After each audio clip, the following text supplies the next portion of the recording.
Oh, that's a very hot cup of tea. Slurpty-derp, how's it going, my G's? Today we're going to make a classic Neurofunk mid-bass stab, which I think you guys are going to really like. I'm going to drop this one on my Discord on the Fireteam tier on Patreon, but I'm going to run you through the sound design process here, and hopefully you'll be able to make something a little bit similar yourself as well, if not exactly the same. And yeah, why don't we have a quick little listen to the mid-stab classic bass. Let's do it with the beat as well.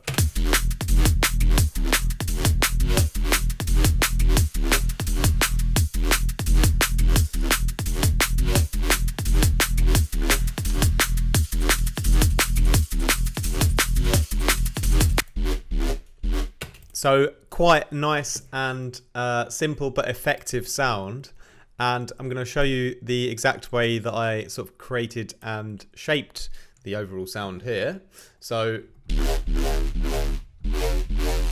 basically it's a combination of using a number of envelopes that are all very slightly different, and they're all affecting a couple of different parameters within the synth known as Vital.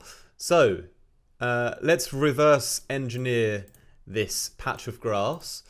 And we shall start off with just the oscillator 1, and everything's going to be sort of going down in the FM chain from 1 to 2 to 3, and the signal will just be coming out of 3 at the end. And along with that, we've got a little bit of noise from our good friend Mr. Bart, Mr. Bartifact, Mr. Bartifacts. Shout out to Jason Ride. Yeah, so we take out the low end of the Bart, so just got the high end noise.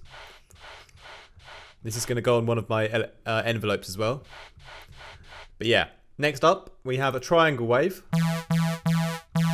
and this is set to 0, unison on, a little bit of detuning, and this is on the time skew mode, and I've tracked this to the note, so we're going to have a different amount of time skew with each note that we play. You can see the waveform will change shape as we go higher up. But it's gonna just make a small difference to each note so that you have a bit of variation amongst your different notes.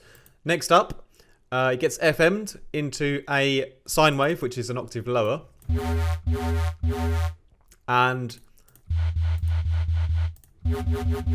this is where we start to get that mid-bassy wub growl, because I'm gonna modulate the FM amount to come up, and this is going to happen on my first envelope, which is envelope 2. So a nice little bit of attack, and then quickly ramping down again to create that like fast kind of stab wub stab. And although yeah, we kind of got the main shape of the sound now, we're going to refine it a little bit more. So next up, oscillator 3. This is going to be another sine wave but an octave lower, and I'm going to turn down the level from this one. And then we're going to, FM from oscillator 2 here. This is where it starts to get a bit more grittier, like your nan's carpet on a Saturday morning. And how we achieve this result then is basically by having the envelope, again, modulating on the FM amount, but this time it's a different envelope, envelope 3, and it's got a slightly different timing. And that's going to help us to shape the tone of the sound. So if I was to redo it, just move it around a bit more.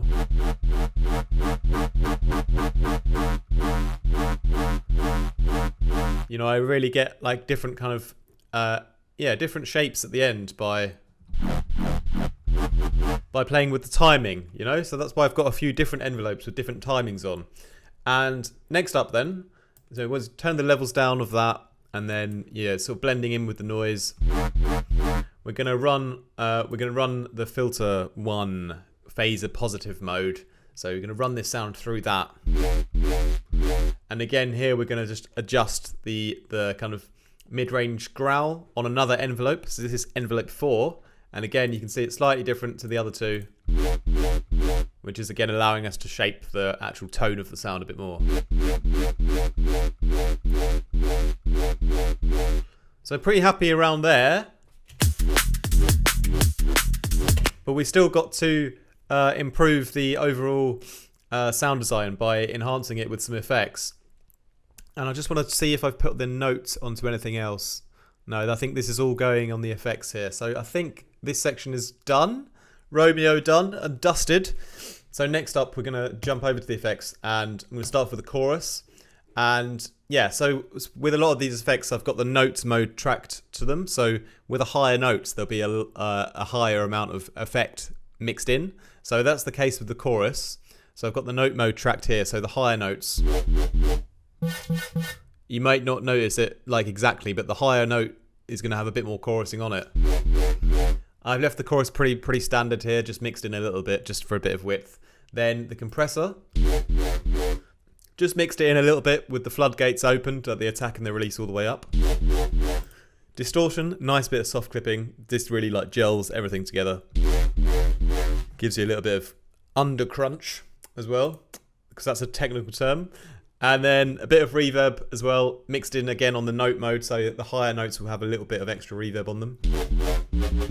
Gotta love the little details, that's what it's all about, my G's. A little bit of delay as well. This is mixed all the way at 0, and it just goes up a tiny bit on the higher sort of notes. Just a tiny little bit of a tail. Shout out to Sonic and Tails. And then, yeah, phaser positive filter. Again, another little bit of manipulation, and the cutoff is being affected by envelope 3, so just one of the other envelopes. So, you know, that you've got a few different selections you can sort of track the cutoff. I could have tracked it to any of them really, but I thought I'd go for the one in the middle. Yeah, so that's another little bit of mid-range shaping. And then I've got a bit of an EQ at the end, just a little boost here in the sort of treble and the high shelf, just to enhance the sound a bit further.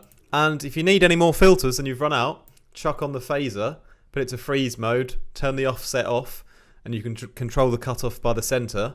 And here I've just made another little filter, little tiny filter adjustment. This one's not moving, it's just shaping the sound a little bit more.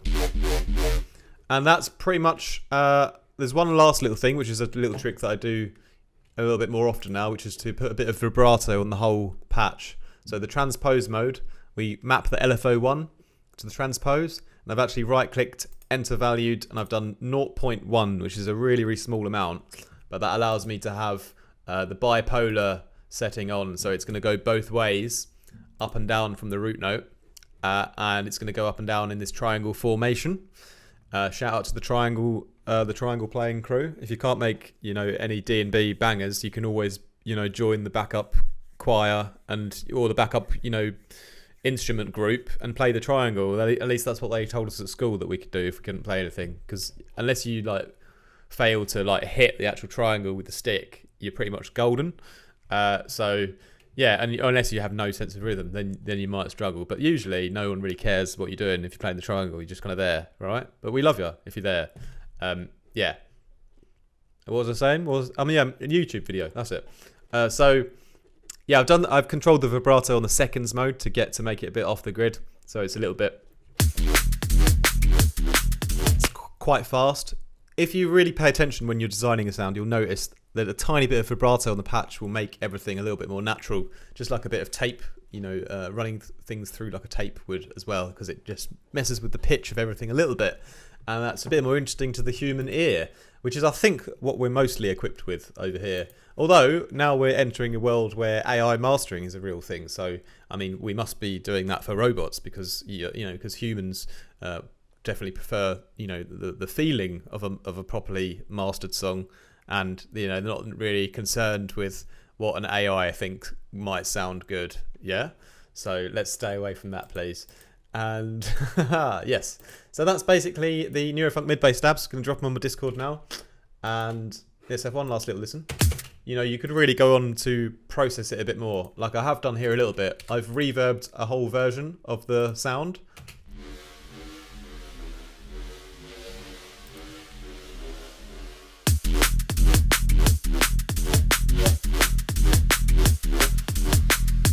And I've got these little ones in the background that sort of creep up.